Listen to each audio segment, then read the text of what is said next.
नमस्कार, जय हिंद दोस्तों, आप सबका स्वागत है हमारे YouTube channel APS 95 pension news today पर। इस चैनल पर आपको पेंशन से जुड़ी तमाम खबरों के बारे में बताया जाएगा। तो हम आपसे निवेदन करते हैं कि अगर आप हमारे चैनल पर पहली बार विजिट कर रहे हो तो चैनल को सब्सक्राइब जरूर करें। ओल्ड पेंशन स्कीम, खुशखबरी, पुरानी पेंशन पर वित्त मंत्री का ऐलान, 6 करोड़ कर्मचारियों को मिलेगी ये पेंशन। पुरानी पेंशन बहाली को लेकर बड़ी खुशखबरी आ चुकी है आपकी जानकारी के लिए बता दें कि केंद्र सरकार में 1 जनवरी 2004 के बाद जिन कर्मचारियों की भर्ती की गई थी तो ऐसे सभी कर्मचारियों को नई पेंशन योजना का लाभ दिया जाता है। नई पेंशन योजना के अंतर्गत केवल नाम मात्र की ही पेंशन दी जाती है। कर्मचारी लंबे समय से नई पेंशन योजना का विरोध करके पुरानी पेंशन योजना की मांग कर रहे हैं। कर्मचारियों द्वारा एक ही मांग रखी गई थी कि नई पेंशन योजना को बंद करके पुरानी पेंशन योजना को बहाल किया जाए। हिमाचल प्रदेश कर्नाटक विधानसभा चुनाव में मिली हार के बाद भाजपा सरकार द्वारा कर्मचारियों की इस मांग पर विचार किया गया था।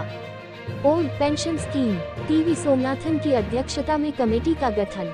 कर्मचारी संगठनों के द्वारा काफी दबाव डालने के बाद केंद्र सरकार द्वारा 23 मार्च 2023 को एनपीएस में सुधार करने के लिए टीवी सोमनाथ की अध्यक्षता में कमेटी का गठन किया गया था और तब से 1 साल से ज्यादा हो चुका है, लेकिन अभी तक कमेटी अपनी रिपोर्ट पेश नहीं कर पाई है। लेकिन अब कर्मचारी पेंशन भोगियों के लिए बड़ी खुशखबरी आ चुकी है। कमेटी अपनी रिपोर्ट जल्द ही पेश कर सकती है।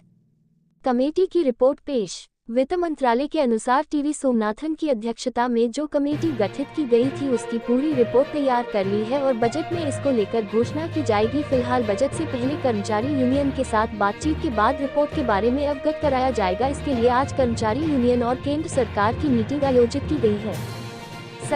मीटिंग के मुख्य बिंदु। इस मीटिंग का मुख्य उद्देश्य है कि सोमनाथ कमेटी की रिपोर्ट को कर्मचारी यूनियन देखे और उसमें जो भी कमी लग रही है उसे पर चर्चा करे ताकि कमेटी उसमें सुधार कर सके। अंतिम बेसिक का 50% पेंशन और डा मिले। जानकारी के लिए बता दें कि सूत्रों के अनुसार कमेटी की रिपोर्ट पेश करने वाली है। उसके अनुसार कर्मचारियों को अंतिम बेसिक वेतन का 50% पेंशन और डा मिलना तय है। टीवी सोमनाथन की अध्यक्षता में जो कमेटी गठित की गई थी उसे कमेटी ने सभी बातों को ध्यान में रखते हुए कर्मचारियों के अंतिम बेसिक वेतन का 50% पेंशन के ऊपर मंजूरी दी है। मान लिया जाए अगर किसी कर्मचारी के रिटायरमेंट के समय उसकी बेसिक पे 80,000 है तो उसकी बेसिक पेंशन 40,000 रुपए होगी। रिटायरमेंट के बाद उसको 40,000 रुपए महीना पेंशन दी जाएगी। इसके साथ साथ उसके ऊपर महंगाई भत्ते का भी भुगतान किया जाएगा। 50% पेंशन का आधिकारिक हुआ ऐलान। जानकारी के लिए बता दें कि केंद्र सरकार द्वारा पुरानी पेंशन योजना को बहाल करने के पक्ष में नहीं है और नई पेंशन योजना में संशोधन कर रही है। संशोधन के अंतर्गत कर्मचारियों को उसकी अंतिम बेसिक वेतन का 50% पेंशन के रूप में मिलने जा रहा है। महाराष्ट्र राज्य में इस तरह की योजना सरकार द्वारा लागू कर दी गई है और उसकी अंतिम बेसिक वेतन के रूप में 50% के साथ महंगाई भत्ते का भुगतान किया जाएगा। बजट से पहले कर्मचारी यूनियन के साथ मीटिंग आहूत की गई है। AIDEF ने खारिज किया एनपीएस में संशोधन। AIDEF द्वारा एनपीएस में किसी भी तरह के संशोधन को करके लागू करने के नियम को खारिज किया है। ये संगठन एनपीएस को खत्म करने और CCS नियम 1972 के तहत पेंशन बहाली के लिए स्वतंत्र रूप से और जफर ऑफिस के फार्म के माध्यम से लगातार संघर्ष कर रहा है। पुरानी पेंशन मीटिंग का बहिष्कार।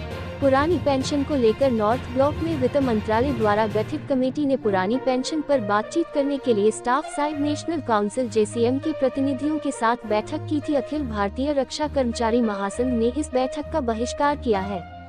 संघ के अध्यक्ष द्वारा कहा गया कि कर्मियों को केवल गारंटीकृत पुरानी पेंशन योजना ही चाहिए। उन्हें एनपीएस में बिल्कुल भी सुधार मंजूर नहीं है। केंद्र और राज्य सरकार के 6 करोड़ से अधिक कर्मचारी एनपीएस को खत्म करने पुरानी पेंशन योजना के तहत बहाल करने के लिए लगातार मांग कर रहा है। संगठन का कहना है कि उनकी मांग केवल पुरानी पेंशन बहाली ही है।